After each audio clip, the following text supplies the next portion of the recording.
बोल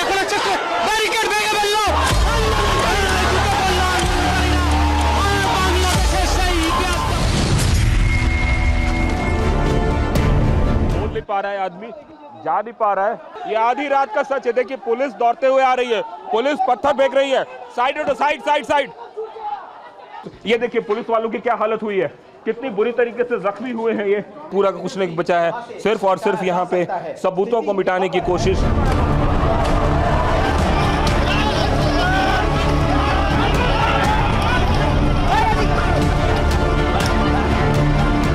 कल रात की घटना के बाद से आज सुबह की स्थिति में भी कोई परिवर्तन नहीं है। इमरजेंसी की जो तस्वीर कल रात को TV9 भारतवर्ष ने आप लोगों को दिखाई थी, वह स्थिति आज भी बदस्तूर कायम है। समय की मांग है कि जिनको सजा होती है उसकी व्यापक चर्चा हो, ताकि ऐसा पाप करने वालों को भी डर पैदा हो। नमस्कार, आपके साथ मैं हूं सुरभि शर्मा। कोलकाता में मचे कोहराम के बीच एक सबसे बड़ा सवाल कोलकाता में साजिश की भीड़ को लेकर। सीधी तस्वीरें आपको दिखाएंगे। साथ ही बता दूं, इस वक्त मेरे साथ मेरे सहयोगी रवि मिश्रा भी मौजूद हैं, जिनसे होगा जो बताएंगे कि आखिर कोलकाता में किस तरीके से हालात को देखते हुए इस वक्त बड़ी खबरें आ रही हैं। कोलकाता की डॉक्टर बेटी के साथ हैवानियत पर पूरे देश में गुस्से को लेकर खबर है, नाराजगी है, दुख है, लेकिन इसके बावजूद ऐसा लगता है कि ममता बनर्जी की सरकार और पुलिस ने लापरवाही की सारी इंतहा को पार कर दिया है। कल रेप मर्डर के खिलाफ देश भर की महिलाओं ने रिक्लेम द नाइट अभियान चलाया, लेकिन यह भी कोलकाता के उपद्रवियों को पसंद नहीं आया। आधी रात को उसी अस्पताल में हजारों की भीड़ अचानक पहुंची, डॉक्टर्स पर हमला हुआ, पूरे अस्पताल में जमकर तोड़फोड़ हुई। जी हां, तो दहशत और खौफ का आलम यह था कि लगभग 2 घंटे तक महिला डॉक्टर्स ने एक कमरे में छिपकर खुद को बचाया और पुरुष डॉक्टर इधर उधर भागते छिपते रहे और पिटते रहे। बंगाल में नेता प्रतिपक्ष शुभेंदु अधिकारी ने ममता की पुलिस और ममता की सरकार पर बड़े सवाल खड़े किए हैं, तो अभिषेक बनर्जी ने भी दोषियों पर कड़ी कार्रवाई की मांग की है। लेकिन इस बीच सवाल उठ रहे हैं कि क्या ये हमला सबूत मिटाने की साजिश थी, या प्रदर्शन से नाराजगी थी, या फिर कुछ और। TV9 रिपोर्टर कुमार कुंदन ने पूरी रात इस हंगामे को अपने कैमरे में कैद किया। उनकी पूरी रिपोर्ट आपको हम दिखाएंगे और यह भी दिखाएंगे कि दहशत की बीती रात के बाद की सुबह कैसी थी। और हंगामे के बाद आज फिर अस्पताल पहुंची सीबीआई की टीम को लेकर इस वक्त एक बड़ी खबर आपको बता दें, क्योंकि रेप और मर्डर केस की जांच कर रही है सीबीआई, और कल भी करीब 6 घंटे तक सीबीआई ने जांच की है। आपको बता दें, सीबीआई ने अस्पताल से फॉरेंसिक सबूत जुटाए हैं, और जिस तरीके से इस पूरे मामले की इन्वेस्टिगेशन हो रही है, TV9 लगातार आपको मामले की इन्वेस्टिगेशन के तहत एक अपडेट दे रहा है। क्योंकि फिलहाल इस वक्त एक बड़ी खबर आपको बता दें, जहां हंगामे के हालात के बीच में, कोलकाता में मचे कोहराम के बीच में सीबीआई की टीम एक बार फिर से अब पहुंच गई है जांच के लिए। अस्पताल पहुंची सीबीआई की टीम को लेकर ही तस्वीरें और साथ ही हालात को देख रहे उठ रहे सवाल, इस वक्त की सबसे ताजा स्थिति कोलकाता की। बिल्कुल, तो कोलकाता में कोहराम पर कई सारे सवाल हैं, उस पर भी गौर करना बेहद जरूरी है। पहला सवाल, शांतिपूर्ण प्रदर्शन के दौरान कहां से आई 5000 की भीड़। दूसरा अहम सवाल, रेप हत्या के सबूत मिटाने के लिए आई 5000 की भीड़, क्या उसका मकसद यह था? तीसरा अहम सवाल, अस्पताल में तोड़फोड़ हो रही थी तो कहां थी कोलकाता पुलिस? पुलिस को लेकर भी बड़े सवाल उठ रहे हैं। कोलकाता के पुलिस कमिश्नर 1 घंटे बाद मौके पर क्यों पहुंचे? ये चौथा अहम सवाल है। पांचवा अहम सवाल, अस्पताल में ये भीड़ किसने भेजी? क्या यह भी साजिश का हिस्सा है? और छठा सवाल यह कि सीबीआई ने जांच अपने जिम्मे लिया और 5000 की भीड़ पहुंच गई, यानी कि सीबीआई की जांच शुरू होने के ठीक बाद इस तरह की अजीबोगरीब घटना हुई। इन तमाम सवालों के बीच रवि, इस वक्त का लेटेस्ट अपडेट, क्योंकि कोलकाता में जहां कल बवाल हुआ वहां इस वक्त हालात क्या है, जानने के लिए संवाददाता कुमार कुंदन अब से थोड़ी देर पहले ही आरजी कर हॉस्पिटल पहुंचे हैं। उनकी एक और लेटेस्ट रिपोर्ट।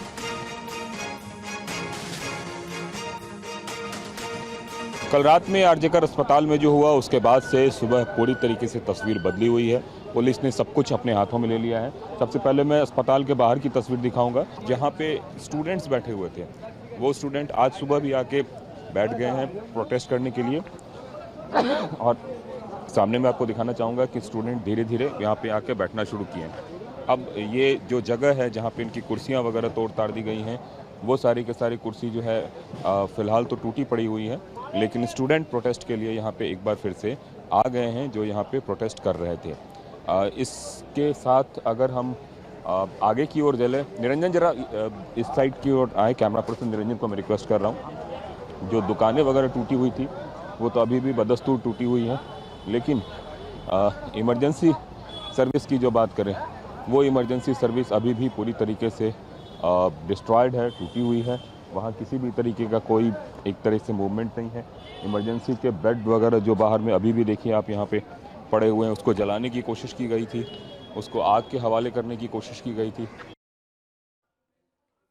कुमार कुंदन हमारे सहयोगी लगातार हमें आज सुबह की स्थिति के बारे में बता रहे हैं, लेकिन कुमार कुंदन उस वक्त जगह पर मौजूद थे। ये देर रात उस वक्त की तस्वीर आपके सामने जब यहां कोहराम मच गया। कोलकाता के आरजी कर हॉस्पिटल में हो रहे इस बवाल के बीच लोगों से बात की। हमारे सहयोगी उन डॉक्टर्स, उन स्टूडेंट्स के साथ लगातार थे जो इस बात की एक एक तस्दीक सामने रख रहे थे कि कैसे अचानक देर रात यहां पर हालात को बिगाड़ने की कोशिश हुई। प्रदर्शन कई दिनों से जारी है, प्रदर्शन कल रात भी हो रहा था, लेकिन कल रात एकाएक लोगों की भारी भीड़ और अस्पताल में हुई तोड़फोड़ ने अब साजिश के तहत बड़े सवाल खड़े कर दिए हैं। हालांकि पूरे मामले की इन्वेस्टिगेशन को लेकर इस वक्त का लेटेस्ट अपडेट आपको बता दूं, सीबीआई की टीम एक बार फिर से हॉस्पिटल पहुंच चुकी है और हमारे सहयोगी कुमार कुंदन भी इस वक्त मुझे नजर आ रहे हैं। कुंदन, क्विक अपडेट मामले की इन्वेस्टिगेशन, ताजा हालात और साजिश के तहत इस वक्त की स्थिति को लेकर उठ रहे सवालों को लेकर। देखिए सुरभि, इस वक्त मैं अस्पताल में मौजूद हूं और अस्पताल का वो प्रीमाइसेस पूरी तरीके से वैंडलाइज हो चुका है। पुलिस फिलहाल कब्जे में रखने की कोशिश कर रही है और ये जितने भी स्टाफ है पुलिस के, आपको सादी वर्दी में और तमाम तरह की चीज़ें दिख रही होंगी। जो मेन गेट है कल जो आपको दिख रहा था, उस मेन गेट पे फिर से बैरिकेडिंग वगैरह प्रॉपर कर दी गई है और हर आने जाने वालों पर नज़र रखी जा रही है। इन सब के बीच कुछ प्रोटेस्टर्स हैं जो अभी भी प्रोटेस्ट करने के लिए बैठे हुए हैं और अपनी बात रख रहे हैं। उनका कहना है कि जो कुछ भी हुआ है गलत हुआ है और हम लोग अपना शांतिपूर्वक प्रोटेस्ट जारी रखेंगे। जहां तक मरीजों की बात है तो सेकंड और थर्ड फ्लोर पे जो मरीज हैं उनको रीस्टोर किया गया है, मतलब उस बिल्डिंग को रीस्टोर करने की कोशिश की गई है और वहां पे इलाज फिर से शुरू हुआ है। जहां तक सीबीआई की बात है तो सीबीआई की टीम कभी भी पहुंचने वाली है, उसका लोग इंतजार कर रहे हैं। कुछ लोगों से बात करने की कोशिश करते हैं। आप लोगों का प्रोटेस्ट अभी भी पीसफुल प्रोटेस्ट जारी रहेगा पूरे मामले को लेकर? जारी रहेगा, हम लोग अपना प्रोटेस्ट चालू रखेंगे और किसी भी तरीक़ा से दबाव से हम लोग डरने वाले नहीं हैं। हम लोग अपना प्रोटेस्ट चालू रखेंगे, चाहे जितना भी लोग हो, हम लोग डरने वाले नहीं हैं और हम लोग जस्टिस का एंड तक के लिए हम लोग लड़ते रहेंगे। कल प्रोटेस्टर्स आए थे, डॉक्टरों के साथ भी उन्होंने कुछ मारपीट करने की कोशिश की, हटाने की कोशिश की, कुर्सियां वगैरह सब तोड़ दी यहाँ पे। तो आपको लगता है कि प्रोटेस्ट को ख़त्म करने की भी ये साजिश थी कहीं ना कहीं? बिल्कुल हो सकता है कि रोकने का ट्राई करा जा रहा है, हम लोग को बहुत ही तरीक़ा से बाधा देने का ट्राई किया जा रहा है, लेकिन हम लोग अपने जगह से हटेंगे नहीं। तो फिर भी आपने सुना, डॉक्टरों की मांग बिल्कुल अपनी तरफ से अडिग है कि कुछ भी हो जाए हम अपने जगह से नहीं हटेंगे, हम पीसफुल प्रोटेस्ट जारी रखेंगे। और अब जो है धीरे धीरे इन सभी मलबों को जो है हटाने का काम शुरू किया गया है। हालांकि अभी आज चूँकि 15 अगस्त का दिन है, वर्कफोर्स बहुत ज़्यादा नहीं है, मैक्सिमम लोग छुट्टी पे हैं और ख़ास करके तब जब अस्पताल में ओपीडी सेवाएं पहले से भी बंद हो, और छुट्टी के दिन तो ऐसे भी ओपीडी बंद होती है, इलेक्टिव सर्जरीज वगैरह कुछ नहीं हो रही है, सिर्फ इमरजेंसी सेवाएं बहाल होती है। इमरजेंसी की भी स्थिति आपको दिखाना चाहूँगा, इमरजेंसी पूरी तरीके से स्टॉप्ड है। सिर्फ दूसरे और तीसरे फ्लोर पे जो पहले से इमरजेंसी में कुछ मरीज एडमिट थे, पूरे उनका भारत इलाज में चल रहा देखी है। हैं, सबको हैरान करने वाली तस्वीरें हैं ये, क्योंकि उम्मीद जहां पर की जा रही थी कि इस मामले में तेजी से जांच होगी और इस पर सरकारों के ऊपर एक जिम्मेदारी बनेगी, लेकिन स्थिति बिल्कुल अलग हो गई है। अब सिर्फ और सिर्फ राजनीतिक बयानबाजी हमें देखने को मिल रही है, तब जबकि इतना बड़ा अटैक हुआ है प्रोटेस्ट करने वालों के ऊपर, पीसफुल प्रोटेस्टर्स के ऊपर। हमारे साथ हमारे मेहमान भी इस पर चर्चा के लिए जुड़े हुए हैं। शहजाद पूनावाला बीजेपी प्रवक्ता हमारे साथ जुड़े हुए हैं, गरिमा दसौनी प्रवक्ता कांग्रेस हमारे साथ हैं, राजेश जोशी वरिष्ठ पत्रकार हमारे साथ हैं, संजय सरकार टीएमसी के नेता हमारे साथ इस वक्त जुड़े हुए हैं। सबसे पहले मैं बीजेपी के प्रवक्ता शहजाद पूनावाला के पास जाऊंगा। शहजाद, आरोप प्रत्यारोप हम सुन रहे हैं और जब से ये घटना हुई है हम देख रहे हैं कि राजनीतिक लोगों से सवाल पूछे जा रहे हैं तो एक दूसरे पर वो आरोप लगा रहे हैं, बल्कि खुल के कह रहे हैं कि ये उनके आदमी, ये उनके आदमी। लेकिन अगर इसको हम हटा भी दें तो एक बहुत ही संवेदनशील मामले में इस तरह से ओपनली वेंडलाइज करना, अटैक करना, इतनी बड़ी भीड़ का आ जाना, इसे आप क्या मानते हैं, किस तरह से देखते हैं? क्योंकि जो घटना हुई है उसे सभी हाथ है और सबको लगता था कि प्रदर्शन के दबाव में शायद जांच सही तरीके से हो, चाहे सीबीआई की हो चाहे लोकल पुलिस की हो। सर, ऐसा है कि सबसे पहले तो सभी दर्शकों को स्वतंत्रता दिवस की शुभकामनाएं, और मेरी माताजी का जन्म दिवस भी है। मेरी माताजी का जिक्र इसलिए कर रहा हूँ क्योंकि मेरी माताजी एक सिंगल मदर के रूप में उन्होंने मुझे रेज किया। वो ऐसे ही काम पर जाती थी, कभी कभी लेट जाती थी। तो आज जो मैं बोल रहा हूँ, मैं केवल भारत माता के एक नागरिक के रूप में नहीं, एक उस माता के रूप, बेटे के रूप में बोल रहा हूँ जिसने ये असुरक्षा का भाव दिन रात महसूस किया है। और आज हमारे साथ एक महिला एंकर भी है, तो वो समझेगी। ये कुछ महिलाएं जो शहजाद, आपका फ्रेम फ्रीज हो रहा है, एक अपने कंटिन्यू करिए, आ रही है आवाज। मैं कह रहा था कि कल रात को हमारी बंगाल की और देश की महिलाएं रिक्लेम द नाइट के नाम से एक पीसफुल मूवमेंट चलाने के लिए उतरी थी। मतलब कि देश के 78 साल हो गए स्वतंत्रता के, वो अपनी स्वतंत्रता और फ्रीडम के लिए उतरी थी। पश्चिम बंगाल की पुलिस और सरकार ने डे 1 से इस पूरे मामले में लीपापोती की है। हाईकोर्ट ने सीबीआई को दे दिया है मामला, किस प्रकार से प्रिंसिपल को प्रमोट किया गया है, किस प्रकार से सुसाइड बताया गया, मैं उसमें नहीं जाना चाहता। पश्चिम बंगाल की पुलिस से सिर्फ इतनी अपेक्षा थी कि इस प्रोटेस्ट में जो लोग शामिल हो रहे हैं, कम से कम वो सुरक्षित रूप से अपनी बात को रख पाए और आरजी कर मेडिकल हॉस्पिटल जहां पर सबूत है उसको नष्ट ना किया जाए। परंतु कल से क्या दिखाई दे रहा है? नहीं तो आप यही कह रहे हैं कि अब अचानक आई भीड़ कहीं ना कहीं सबूतों को नष्ट करना चाहती थी। संजय सरकार साहब, जवाब दीजिए, सवाल इसी लिहाज से उठ रहे हैं। बात पूरी कर लूं, मैं अपनी बात 10 सेकंड में पूरी कर लूं, केवल 10 सेकंड और दूंगा, केवल 10 सेकंड और दूंगा। हाँ ठीक है, कंप्लीट करिए जी।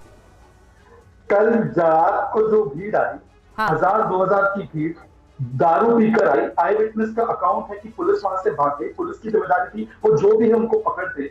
वो भीड़ जाती है और स्पेसिफिकली जाकर सीसीटीवी जहां पर है, ठीक है, डीवीआर जहां पर है, वहां पर डिस्ट्रॉय करती है। जिस अस्पताल में इतनी बड़ी घटना हुई है वहां पर कोई सुरक्षा नहीं है, कोई वहां पर देखने के लिए नहीं कि ऐसी भीड़ घुसे ना, और फिर वो डराती है, धमकाती है और इस पूरे मूवमेंट को हिंसात्मक रूप देती है। मतलब कि लक्ष्य ये था कि प्रोटेस्टर्स की बातों को दबाओ और किसी प्रकार से एविडेंस नष्ट कराओ। परंतु इस पूरे मामले पर, यानी इस पूरे घटनाक्रम ने कहीं ना कहीं अब और बड़े सवाल खड़े कर दिए हैं इसको लेकर। संजय सरकार साहब, सवाल इसी आधार पर अब आपसे भी कि क्या कुछ छुपाया जा रहा है, क्या जो कुछ हुआ वो साजिश के तहत हुआ, क्या आप सबूत मिटाने की कोशिश हो रही है? कल रात को जो धरना हुआ था, धरना में कौन शामिल था आपको मालूम है? मेरे घर का बहू, बेटी, बहन एवं मेरे पड़ोसी भी शामिल था। हम लोग को घर के, मेरे मिसेस भी कल उसमें प्रोटेस्ट में शामिल। एक महिला को साथ में ये अत्याचार हुआ है, इसके खिलाफ जांच भी होना चाहिए। ऐसे घटना नहीं घटना चाहिए, क्योंकि ये परंपरा होते रहे, इसको बंद होना बहुत जरूरी है। और रह गया ये मूव कहाँ से आ गया, ये कल भारतीय जनता पार्टी और कम्युनिस्ट की जो गुंडा मवाली जो है, शुभेंदु अधिकारी ने इसको भेजा वहां पर तांडव लीला करने के लिए। तांडव लीला करने के लिए क्यों भेजा है?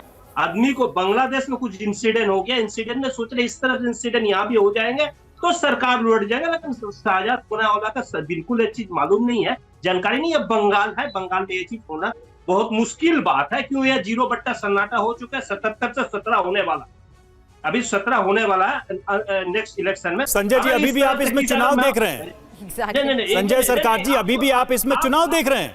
मैं हैरान हूं, थोड़ी संवेदनशीलता रखिए। आपने अभी कहा कि आपके घर की महिलाएं थी, मैं आपसे पूछता हूं कि आप लोग अपने घर की महिलाओं की सुरक्षा कर पाए क्या? उन पर गुंडे आकर हमला करके चले गए। ये भारतीय जनता पार्टी चुनाव का नजर में कर रहे हैं। बांग्लादेश को मूवमेंट के इसको स्टेबल करना चाहता है बंगाल में, ये करना चाहता है, इसी के लिए हम बोल रहे हैं। इसके पास में कुछ चुना नहीं है। 0 आप कह रहे हैं बंगाल में अशांति फैलाने की ये कोशिश, सीधा आरोप आप लगा रहे हैं। शहजाद, इस पर आपसे जवाब लूं उससे पहले मुझे बस इतना बता दीजिए कि इतने हफ्तों के प्रोटेस्ट के बाद भी, आज जब सीबीआई टेक ओवर करती है तो अचानक से हॉस्पिटल पर ही हमला, अचानक से हॉस्पिटल ही पर वही धावा बोल दिया जाता है। ये संभव कैसे हो पा रहा है अगर सब कुछ सिक्योरिटी के मुताबिक वहां पर हो रहा है तो? शुभेंदु अधिकारी को गुंडागर्दी जितना है सब मिल के ये सब किए हैं, और कम्युनिस्ट लोग को भी साथ में ले लिया। लेकिन हंगामा किया बंगाल को, अगल बगल को जनता हॉस्पिटल के बोल रहे हैं ये गुंडा मवाली भारतीय जनता जो हाथ पे रॉड से लेके ये आपको मतलब हर तरफ से जितना हथियार लेके वहाँ शामिल हुए थे। तो नहीं संभाल पा रही ना उस लिहाज से आप अभी भी। रवि, मुझे हैरानी इस बात की हो रही है कि मामले पर हो रही जांच और जांच के तहत सीबीआई की मौजूदगी होते ही जिस तरीके से ये हमला हुआ, क्या ये एक साजिश है? इस पर इन्होंने जवाब नहीं दिया। शहजाद कुछ कहना चाह रहे हैं। शहजाद, आप अपना जवाब भी रखिएगा। और सवाल ये भी है कि क्या इस पूरे मामले में सीबीआई की एंट्री के बाद से चीजों को डिस्टर्ब करने की कोई प्लानिंग आपको नजर आ रही है? क्योंकि सीबीआई की एंट्री होती है और अगले 24 घंटे के अंदर ये सब कुछ हो जाता है। देखिए, ऐसा है, सीबीआई की एंट्री से पहले। शहजाद, 1 सेकंड के लिए रोकूंगी। कुंदन एक अपडेट देना चाहते हैं। कुंदन बिल्कुल ग्राउंड पर है, बताइए कुंदन क्या कह रहे हैं आप? देखिए अभी जो डॉक्टर्स हैं वो एक बार फिर से धरने के लिए आ गए हैं और जो संख्या है उनकी वो संख्या कल सुबह जो बड़े डॉक्टर्स थे जो लीड कर रहे थे वो सारे के सारे फिर से पीसफुल प्रोटेस्ट के लिए आ गए हैं और ये सारे डॉक्टर कल जो धरना हुआ था उसके बाद से निकल गए थे, लेकिन दोबारा से ये लोग आए हैं और अपनी बात रखने आए हैं, पीसफुल प्रोटेस्ट के लिए आए हैं और ये सब के सब कल की घटना के बाद से आप यहाँ पे दिख रहे हैं। तो ये जो तस्वीर आपको दिख रही होगी इस तस्वीर में डॉक्टर्स आ रहे हैं और डॉक्टर्स जो है अपनी बात रख रहे हैं और ये कहने की बात कर रहे हैं कि वो लोग पीसफुल। सर आप लोगों का प्रोटेस्ट फिर से पीसफुल प्रोटेस्ट आज से एक तरीके से शुरू हो रहा है कल की घटना के बाद से? मुझे कुछ पता नहीं है, मैं बहुत दादा आप लोग का प्रोटेस्ट फिर से शुरू कर रहे हैं? शुरू होगा। एक मिनट इधर आना जरा प्लीज। जो लीडर्स हैं उनसे बात करने की कोशिश करते हैं और এবং যতক্ষণ না জাস্টিস মেলে আমরা আমাদের এই শান্তিপূর্ণ অবস্থান বিক্ষোভ চালাবো। কোট আনকোট আবার বলছি, শান্তিপূর্ণ অবস্থান বিক্ষোভ। এই যে কালকে হলো এটা নিয়ে আপনাদের পরবর্তীকালে কোনো কর্মসূচি নেই? আপাতত আমরা আমাদের আন্দোলন যেটা চলছে সেটা কন্টিনিউ করব, বাদবাকি কর্মসূচি আমরা নিশ্চয়ই জানাবো। আপনার নামটা? আমার नाम डॉक्टर किंजल।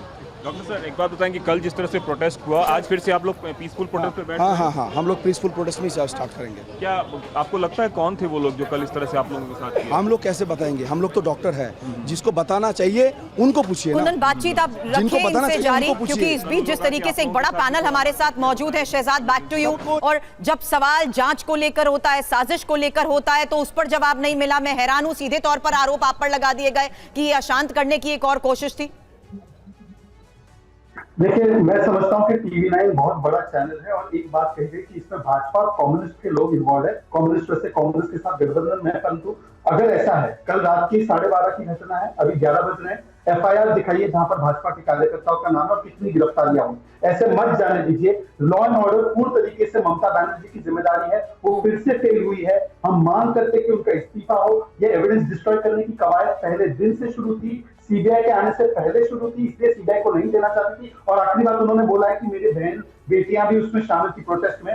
उदयन गुहा ने मजाक उड़ाया, जिस प्रकार से आपके कुणाल घोष ने उसको ड्रामा कहा, तो उन्होंने आपकी बहन बेटियों के बारे में कहा है। साहब आपने एक शब्द कहा, उदयन गुहा को निकाला और आज ममता बनर्जी को इस्तीफा देना चाहिए। ये सुनियोजित ढंग से प्लान तरीके से इन गुंडों के द्वारा डिस्क्रेडिट करने के लिए मूवमेंट को और एविडेंस डिस्ट्रॉय करने के लिए भेजा गया था। लॉ एंड ऑर्डर पूर्ण तरीके से उनकी जिम्मेदारी है और अब वो विरोध ऑपोजिशन को दोष दे रहे हैं। बिल्कुल ये सवाल उठ रहे हैं और ये सवाल टीएमसी के प्रवक्ता से भी हमने कहा कि क्या सिर्फ राजनीतिक आरोप लगा के आप बड़े प्रश्न यानी सरकार और लॉ ऑर्डर की व्यवस्था से आप बच जाएंगे? ये बहुत बड़ा सवाल है। और देखिए गरिमा जी हमारे साथ कांग्रेस से जुड़ी हुई। गरिमा जी सवाल ये उठता है कि आप लोगों की दृष्टि में क्या बंगाल में शासन प्रशासन है नजर आ रहा है, तब जबकि एक बेटी का रेप होता है, ब्रूटली उसकी हत्या होती है, उसके लिए न्याय मांगने वालों के ऊपर रात के अंदर इस तरह से हिंसा होती है, तोड़फोड़ होती है। पुलिस कहां है, लॉ एंड ऑर्डर कहां है? क्या ये सवाल आप लोग ममता बनर्जी से पूछ रहे हैं? देखिए आज 15 अगस्त है और विडंबना ये है कि मैं देशवासियों को और आपको बधाई देने लायक भी नहीं बची, इसलिए क्योंकि एक महिला होने के नाते आज आजादी के 78वें साल भी मुझे सोचना पड़ा है कि हमारे देश में महिलाएं सुरक्षित हैं या नहीं है। गांव में, बस्तियों में, देहात में तो महिलाओं के साथ अन्याय अत्याचार सुनते ही आ रहे हैं। डोमेस्टिक वायलेंस से लेकर अन्य किस्म के खाप पंचायतों के द्वारा हर जगह पर महिला हाशिए में है समाज के। लेकिन जब शहरों के अंदर और डॉक्टर इंजीनियर बनने के बाद भी वो सुरक्षित नहीं है तो फिर आखिर महिला जाए तो जाए कहां? जो ये वारदात हुई है कोलकाता के अंदर, ये एक विभत्स कांड है, एक जघन्य कांड है। गरिमा आपका फ्रेम फ्रीज हो गया है लेकिन आपकी आवाज आ रही है और ये मैं हैरान हूं कि मैंने टीएमसी के प्रवक्ता से इस वक्त यहां पर टीएमसी के नेता से 2 बार ये सवाल दोहराया कि सीबीआई के जांच टेकओवर होने के बाद जिस तरीके से हमले को अंजाम दिया गया है, जिस तरीके से देर रात धावा बोल दिया गया, क्या ये सब कुछ साजिश के तहत हुआ? ये जवाब मुझे अभी तक नहीं मिल पाया। जोशी सर अब आपके पास आती हूं, राजेश सर, क्योंकि अब ये साफ हो चुका है जिस तरीके से रिपोर्ट्स के जरिए खुलासे हो रहे हैं, कितने लोग इन्वॉल्व थे, क्या आप सबूतों को मिटाने की कोशिश की गई, क्या पुलिस ने जांच सही तरीके से नहीं की? ये सब कुछ आखिर सवालों के घेरे में क्यों सर? सवालों के घेरे में होना बहुत लाजमी है क्योंकि जिस तरह से वहां पर हमला हुआ है, जिस तरह से हिंसा हुई है, उससे ये शक पुख्ता होता है कि जो सबूत हैं उनको या तो डिस्टर्ब कर दिया जाए, सीबीआई के हाथ में ना पड़े। चलिए, यहाँ की बात अभी तो हम बात कर रहे हैं टेलीविजन पे, लेकिन मुझे ये लगता है कि क्या हम 2012 में वापस पहुंच चुके हैं जब निर्भया की हत्या हुई थी? क्या हम सितंबर 2020 में वापस पहुंच चुके हैं जब हाथरस में वो दलित बच्ची की हत्या हुई थी, उसके साथ बलात्कार हुआ था और खुद उत्तर प्रदेश की पुलिस ने रात के 3 बजे उसके शव को पेट्रोल डीजल डाल के जला दिया था टेलीविजन कैमरा के सामने? उस वक्त तो पुलिस शामिल थी इसमें। किसकी बात करेंगे? ये दरअसल कानून बना जब 2012 में यहाँ पे हत्या हुई थी, उसके बाद यूपीए सरकार, मनमोहन सिंह की सरकार थी, कानून बना। ये जो पार्टी के प्रवक्ता हैं, ये एक रूटीन में आते हैं। आज वेस्ट बंगाल में हो गया तो ममता बनर्जी और बीजेपी के बीच में झगड़ा चल रहा है, उत्तर प्रदेश में हो गया तो बीजेपी और समाजवादी पार्टी के बीच में चल रहा है। सवाल यह है कि एक समाज के तौर पे हम इतने कुंठित और इतने सवाल तो इंसाफ का भी है, कैसे मिलेगा? जी, कुछ कहा आपने? मैंने कहा सवाल तो इंसाफ का भी है ना सर, ऐसे में इंसाफ कैसे मिलेगा और कब? इंसाफ ऐसे मिलेगा कि जब ये जो पुलिस वाले हैं, ये जो सत्ताधीश हैं, ये घटना होती है। यही तो सर दिक्कत आ रही है सर, पुलिस की रिस्पॉन्सिबिलिटी ना तो टीएमसी के प्रवक्ता मान रहे हैं ना सरकार मान रही है, और जिन लोगों के ऊपर जिन लोगों के ऊपर शक जताया जा रहा है उनकी गिरफ्तारी को लेकर भी अभी तक कोई ठोस नहीं माना। आप लोग शायद मुद्दा समझ नहीं रहे हैं या उसकी संवेदनशीलता नहीं समझ रहे हैं। नहीं, बताइए क्या है संवेदनशीलता? कि आपको ममता सरकार, बंगाल सरकार, बस इस पर बात करनी नहीं, बात करें। एक मिनट गरिमा जी, बात नहीं करें। बंगाल में सब भालो, सब ठीक, ना बात करें। आज की तारीख में बंगाल में एक बेटी के साथ बलात्कार होता है, उसकी हत्या होती है, आप कहते हैं कि ममता की बात ना करें। आप खुद देखिए आप कितनी संवेदनशीलता से ये बात कह रही है। मुझे उस पे नहीं जाना है, मुझे 50 साल का इतिहास नहीं देखना है, अभी की बात करनी है, अभी जो मुद्दा है। हमारे साथ देखिए हमारे 2 सहयोगी, जब ये सब हो रहा था, इन आरोपों के बीच जब ये सब हो रहा था, रात को हमारे 2 सहयोगी वहां पर मौजूद थे अपने कैमरा पर्सन के साथ। हमारे साथ रविशंकर दत्ता, इस वक्त हमारे एक और सहयोगी जुड़ चुके हैं। रविशंकर, बड़ा सवाल मैं यही पूछ रहा हूं, मुझे इसका उत्तर नहीं मिल रहा, आप मुझे बताइए, अगर वो हमला करने वाले बतौर टीएमसी के प्रवक्ता, उनके बतौर के बीजेपी के लोग हों या फिर लेफ्ट के लोग हों, कहां है वो लोग? हजारों लोग जेल के पीछे क्यों नहीं है? उनके आधार कार्ड दिखाकर, उनके आइडेंटिटी बताकर अभी तक पुलिस क्यों नहीं बता पाई कि ये लोग कौन लोग हैं? हजारों लोग आते हैं और पुलिस गिरफ्तारियां नहीं कर पाती, अभी तक आइडेंटिफाई नहीं कर पाती है, क्या चक्कर है ये? रविशंकर, देखिए, सबसे पहले मैं तो ये कहना चाहूँगा, ये आरोप प्रत्यारोप, राजनीतिक आरोप प्रत्यारोप जिसके लिए पैनल में सब बैठे हुए तू मैं कर रहे हैं, मैं जो भी करे, कोई भी पार्टी करे, कोई भी इसके साथ जुड़ा हुआ हो, मेरा सवाल उनसे यह है, उनका दिमाग कहाँ पे रहता है? जो भी ये आरोपी है, जो भी ये काम करने आए थे, उससे पूछेंगे भाई यहाँ पे पूरा वारदात जो हुआ था 3rd फ्लोर में हुआ था, तो आप ग्राउंड फ्लोर में तोड़फोड़ करके क्या साबित किए? यही साबित किए कि आपके पास पावर है, आगे आप ऐसा कर सकते हैं। लेकिन ये संवेदनशील इसीलिए है, इसका कारण जब पूरा देश की महिला रास्ते में थे, पश्चिम बंगाल, कोलकाता के सारे महिला, लाखों महिला रास्ते में थे, तब एक पावर कहीं पे दिखाई दे रहा था, जो कि ये आवाज़ दे रहे थे कि भाई आप रास्ते में आके जितना प्रोटेस्ट करना है करो, हम तो रेडी है आपको रोकने के लिए, आप क्या कर लोगे? तो इसका उत्तर कौन देगा? इसका उत्तर पुलिस नहीं दे रही है, पुलिस टीयर गैस छोड़ रहा है, मीडिया को मार रहा है, जिसको हो सक रहा है उसको अपना काम दिखा रहा है। लेकिन जो इमरजेंसी परिसेवा है, जहाँ पे कुछ नहीं हुआ था, जहाँ पे आम लोग आती है, वहाँ पे तोड़फोड़ करके इन्होंने क्या साबित किया है? यही साबित कर दिया ना कि ये आके तोड़फोड़ कर सकते हैं, या तो फिर डॉक्टर जो प्रोटेस्ट कर रहे हैं इनको करने नहीं देंगे, या फिर कोई भी रीजन होगा। तो इतना अगर दम है तो सामने आके कहे कि भाई हमने किया है और इसीलिए हमने तोड़फोड़ किया है। रात के अंधेरे में आके चुप के आपने तोड़फोड़ किया और फिर आप प्रोटेस्ट में शामिल हो जाते हैं, तो इसका क्या मतलब होता है? कोई मतलब नहीं होता ना। लेकिन जिन्होंने भी किया है उसका बुद्धि घुटने में है, ये कहना तो पड़ेगा, क्योंकि वारदात हुआ था 3rd फ्लोर में और आप तोड़फोड़ कर रहे थे। क्योंकि आप उस हकीकत को TV9 के दर्शकों तक रोजाना पहुंचा रहे हैं। आप उस प्रदर्शन लगातार, कल जिस वक्त धावा बोल दिया गया उस वक्त भी वहां पर ग्राउंड पर मौजूद थे, और इतने तमाम सबूत, इतने तमाम हंगामे, कोहराम की तस्वीरों को मैं देखकर हैरान हूं। शहजाद, सामने आने के बावजूद टीएमसी कितनी आसानी से रूल आउट कर जाती है। देखिए, टीएमसी को एक चीज उपलब्ध है जिसको बोलते हैं लिबरल प्रिविलेज। लिबरल प्रिविलेज का मतलब ये है कि जब इतना सामने सबूत है कि क्या पुलिस का रवैया रहा, कैसे केस को दबाया, कैसे प्रिंसिपल को ट्रांसफर करने के बाद प्रमोट किया गया, हाई कोर्ट का आदेश आ चुका है, उसके बावजूद भी यहाँ पर कुछ बुद्धिजीवी क्या कर रहे हैं, हाथरस में क्या हुआ उसका दोहरा रहे हैं। अरे भाई हाथरस में जो हुआ उसमें कोर्ट ने भी फैसला किया है, उसमें आपने इलेक्टोरल फैसला भी दिया है। आज हाथरस की चर्चा नहीं हो रही है। राजेश जी एक बात तो आप पूछिए ना कि राहुल गांधी हाथरस तो चले गए, आज क्यों नहीं जा रहे वहां पर? अधीर रंजन जी ने तो बयान दिया है, राहुल गांधी कहाँ है? महुआ मोइत्रा कहाँ है? सागरिका घोष कहाँ है? प्रियंका चतुर्वेदी कहाँ है? प्रियंका वाड्रा कहाँ है? राजेश जी एक बार नहीं पूछेगा, आप इतना कवर कर दीजिएगा। आपको हमसे जितनी भी आपको हमारे कमियां लगे आप निकालिए वो कमियां, पर आज सवाल पूछने में बेईमानी मत कीजिए। पुलिस किसकी व्यवस्था थी? रेनोवेशन वो कौन करा रहा है? किसने इसको सुसाइड कहा? 3 घंटे तक परिवार को किसने रुकाया? 150 ग्राम सीमन मिला तो वो बोल रहे एक रेपिस्ट था, और परिवार को बताया जा रहा है पैसे लेकर सुलह कर लो, और आपको सवाल हाथरस की आ रहा है। जी हाथरस मत पूछिए। बिल्कुल, ये सारे सवाल हैं शहजाद, और इन सवालों का जवाब सिर्फ आप या हम नहीं, पूरा देश जानना चाहता है कि हुआ क्या, और अब जो हो रहा है ये सब क्या हो रहा है, और इसकी जिम्मेदारी किसकी है? लोग गिरफ्तार क्यों नहीं हो रहे, बल्कि हर दिन नई घटनाएं, नए वारदात क्यों हो रहे हैं? ये सारे सवाल हैं। और देखिए, जिस वक्त कोलकाता में प्रदर्शनकारियों पर आंसू गैस के गोले छोड़े जा रहे थे, भीड़ को भगाने की कोशिश हो रही थी, TV9 संवाददाता कुमार कुंदन भी वहीं पर मौजूद थे और आप तक एक एक तस्वीर पहुंचा रहे हैं। आप भी देखिए कुमार कुंदन की एक्सक्लूसिव रिपोर्ट। टीयर गैस, ये देखिए लोगों की हालत खराब हो रही है यहाँ पे।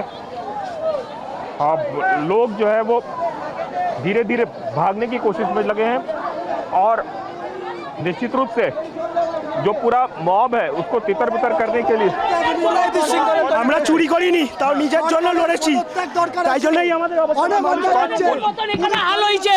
পুলিশ টিয়ার গ্যাস ছুড়ছে, আমাদের গাড়ি ব্যবসায় 500 টাকা করে তোলে, আর পুলিশ আজকে এত অন্যায় হয়েছে, পুলিশ ছিল না, এত বড় একটা অন্যায় হয়ে গেল।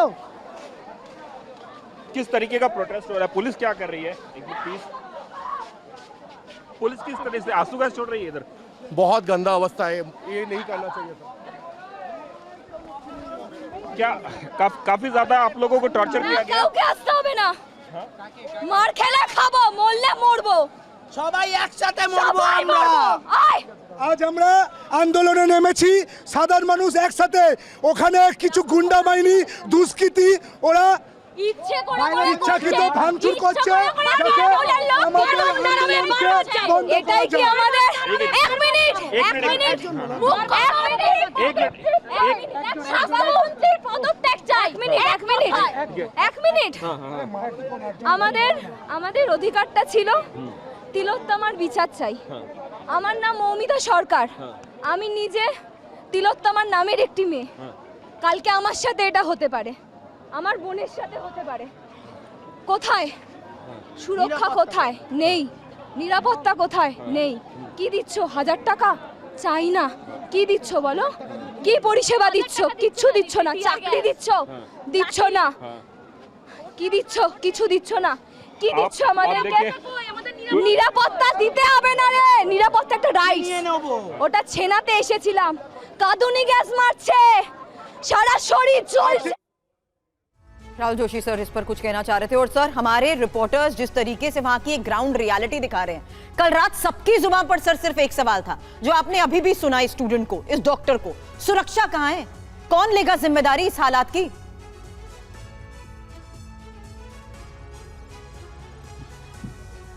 राजेश सर, सवाल आपसे। जी, कौन लेगा जिम्मेदारी? जब आप ये कहती हैं तो मैं शहजाद पूनावाला की बात पूरी तरह से सुन नहीं पाया था। उनकी बात से मुझे ऐसा महसूस हुआ कि जैसे मैं सिर्फ और सिर्फ यूपी सरकार को कटघरे में खड़ा कर रहा हूं, ममता बनर्जी को बरी कर रहा हूं। सवाल ये मेरा नहीं है, जिम्मेदार कौन है? जाहिर सी बात है, जिस राज्य में ये अपराध हुआ है वहां की सरकार, वहां के मुख्यमंत्री को अल्टीमेटली जिम्मेदारी लेनी पड़ेगी, जैसे देश की जिम्मेदारी प्रधानमंत्री के पास होती है। लेकिन ये चीजें तभी ठीक होंगी जब सरकारें और प्रशासन लीपापोती करना बंद कर दे। जैसे ही ऐसी कोई घटना होती है, सबसे पहले दबाव छुपाव की बात होती है। अरे नहीं, ऐसा नहीं हुआ होगा, लड़कियां बाहर क्यों जाती हैं, लड़कियों को बाहर नहीं जाना चाहिए, छोटे कपड़े नहीं पहनने चाहिए, इस तरह की बातें जब वो करते हैं। या फिर वो, जैसे कॉलेज के प्रिंसिपल ने कहा कि वो सुसाइड का मामला था।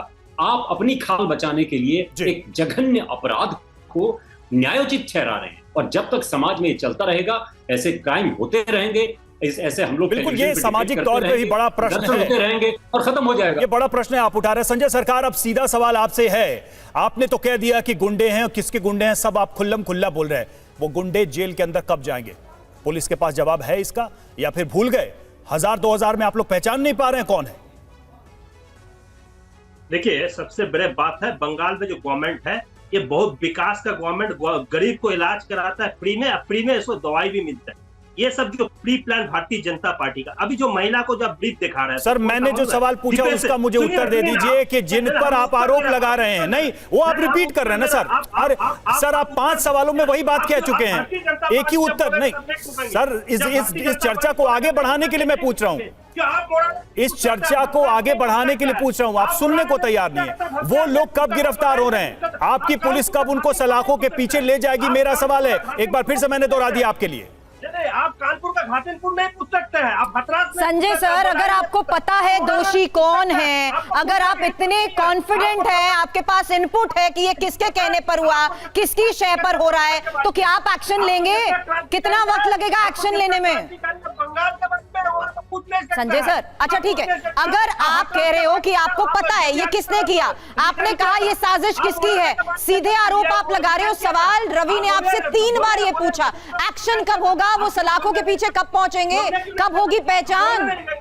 यहाँ पर भी आप साउंड बंद कर देंगे, यहाँ पर भी मेरा साउंड बंद कर देंगे आप, यहाँ पर भी मेरा आप साउंड बंद कर चाहते हैं। नहीं, हम आपको पूछना चाहते हैं, हम भी तो बोल रहे हैं आपको, जिस महिला को दिखाया है थोड़ा देर पहले जो आप ब्रीफ दिखा रहा था, सर मेरी आवाज आ रही है, सीपीएम का जुबा शाखा का महिला का है सर, मेरी आवाज आ रही है, दीपम नेता उसका नाम है, वो जो ब्रीफ दे रहा था जिस महिला को आप दिखाया, आपको बता रहा है कि कहाँ कानून आपने बता दिया, आपकी सारी आवाज आ गई, हमने सब कुछ सुन लिया जो आपने कहा। लेकिन चलिए, अगर आपको पता है ये लोग कौन हैं, अब हकीकत सामने आने नहीं दे रहा सर। अच्छा, ये नहीं आने दे रहे, तमाम आरोप के तहत आपकी सरकार एक्शन कब लेगी? अच्छा सर, ये तो बता दो सर, प्लीज ये बता दीजिए, स्टेट गवर्नमेंट, आपकी सरकार इनके खिलाफ एक्शन कैसे लेगी, कब लेगी? आरोप आपने लगा दिए, आपको पता है साजिश हुई, आपने कहा सब कुछ साजिश के तहत इनकी तरफ से भेजे गए गुंडों के जरिए हुआ। अगर सब कुछ, हर इनपुट आपके पास है, तो एक्शन कब होगा, कैसे होगा? देखिए, आज अभिषेक बनर्जी बोले हैं, जो भी वहां पर जो घटना किए हैं किसी को छोड़ा नहीं जाएगा, कलर भी नहीं देखा जाएगा, कौन सा पार्टी का देखा नहीं है, जो भी उसका दोषी होगा उसको तुरंत सजा मिलेंगे। लेकिन मैं पूछना चाहता हूँ, भारतीय जनता पार्टी का आईटी सेल का जो 3 आदमी गैंग आरोप जो गैंग रेप किया, नहीं ठीक है, ये आप रिपीट कर रहे हैं, आपने इतनी बार बोल दिया भारतीय जनता पार्टी। भारतीय जनता पार्टी के प्रवक्ता जवाब देंगे कि उनके लोग थे कि नहीं, वो हम नहीं बोल सकते। आपके आरोप उन्होंने भी सुन लिए, मैं उनसे पूछूंगा कि आपके लोग थे तो वो कहाँ हैं, आप कैसे करेंगे? नहीं, आपसे सवाल होगा वो जो सरकार से सवाल होना चाहिए। नहीं सर, बीजेपी के बिहाफ पे हम उत्तर नहीं देंगे, लेकिन आपसे वही सवाल होंगे जो आपका बनता है, संजय सर, आप रिपीट कर रहे हैं, आप वही चीजें रिपीट कर रहे हैं, सेम आरोप रिपीट कर रहे हैं। देखिए, एक और कमिश्नर का बयान हम आपको सुना देते हैं। अस्पताल हिंसा पर कोलकाता पुलिस कमिश्नर का बयान आया है, वो भी हम सुनेंगे। मीडिया की वजह से हिंसा हुई, वो ये कह रहे हैं, और कोलकाता पुलिस को बदनाम किया गया। पुलिस ने मुख्य आरोपी को भी पकड़ लिया। आरजी कर अस्पताल हिंसा पर भड़के पुलिस कमिश्नर क्या कह रहे हैं, ये सुनते हैं। What has happened here is because of the media, the wrong media campaign, which has been malicious media campaign, which is going as far as Calcutta police is concerned. What has Calcutta police not done? In this case, they have done everything, and I do it. I'm saying it under everything under my command. My men have worked day and night to detect this case, to collect evidences. They collect the best of evidences. The main accused has been arrested. गरिमा हमारे साथ कांग्रेस की प्रवक्ता जुड़े हैं। गरिमा जी, सवाल यही उठता है, पुलिस को भी गुस्सा आ रहा है सवाल पूछने पर, टीएमसी के जो प्रवक्ता हैं वो भी नाराज हो रहे हैं, ममता बनर्जी के लोग नाराज हो रहे हैं। भाई सवाल ना पूछे क्या? नहीं, आपका तेवर यही बरकरार रखिएगा। बस निवेदन इतना है कि जो तेवर आज है बंगाल में ये सब घटित होने पर, यही तेवर हाथरस और उन्नाव में दिखाई पड़ते तो शायद बात ही कुछ और होती। हमें जरूरत ही ना पड़े, अगर सत्ता में बैठे लोग अच्छा से काम करें, हमें इसकी जरूरत ही नहीं पड़े। देश की हर महिला को सुरक्षित करिए आप लोगों की जिम्मेदारी है, जहां आपकी सरकारें हैं। मैंने कहा दलगत राजनीति से ऊपर उठकर और प्रादेशिक राजनीति से ऊपर उठकर महिला सुरक्षा की बात होनी चाहिए। ममता बनर्जी के वहां क्या हो रहा है, यहाँ उत्तराखंड में अंकिता भंडारी जिस रिजॉर्ट में मारी गई, उस रिजॉर्ट पर यहाँ की भाजपा की विधायक ने बुलडोजर चलवा दिया, लेकिन क्या इस्तीफा लिया? क्या पेनलाइज किया उसको? बुलडोजर टाइम बाउंडेड, लेकिन एक फाइनल कमेंट आपका, क्योंकि सीधे तौर पर बार-बार आरोप हर तरफ से यही लगाए जा रहे हैं। आप हो एज अ मीडिया एंकर अपने तेवर बरकरार रखिए। महिला सुरक्षा पर जो तेवर आज आपको दिखाई पड़ रहे हैं, जो विपक्षी दलों की गरिमा जी गारंटी है कि तेवर बरकरार रहेंगे। और देखिए जिन घटनाओं का आप नाम ले रही हैं, अगर आप यहां से जाएं, सुनिए गरिमा, ठीक है मैंने सुन लिया आपकी बात, अगर आप यहां से जाएं और यूट्यूब खोल सकती हैं तो खोल के देखिए कि इन सभी घटनाओं की मीडिया ने किस तरह से कवरेज की। क्या राहुल गांधी की यात्राओं को हमने नहीं दिखाया? क्या राहुल गांधी के जो गंभीर आरोप थे, चाहे वो हाथरस के हो या कहीं के, क्या वो खबरें नहीं चली और क्या वो सवाल नहीं पूछेगा? आप प्लीज क्रॉस चेक करिएगा। शहजाद, सवाल यही उठ रहा है यहां पर। कुल मिलाकर एक फाइनल कमेंट आपके साथ चाहूंगा कि जो ये कह रहे हैं कि बीजेपी वालों को हम आरोप लगा रहे हैं और आइडेंटिफाई भी कर रहे हैं, हमारे सामने तो कर रहे हैं, आप क्या कह रहे हैं? भाई बीजेपी के अगर लोग हैं तो क्या आपकी नजर में नहीं है वो जो तोड़फोड़ करने गए थे? आप नहीं पहचान सकते? सबसे पहले तो इतनी जानकारी तो होने क्यों दिया? बीजेपी के कार्यकर्ता कोई भी हो, उनको पहले गिरफ्तार करते हैं। और अभी आपने कमिश्नर का रवैया देखा, वो मीडिया को डांट लगा है, अपनी जिम्मेदारी निभा नहीं पाए तो सीबीआई को मामला गया हाईकोर्ट के द्वारा।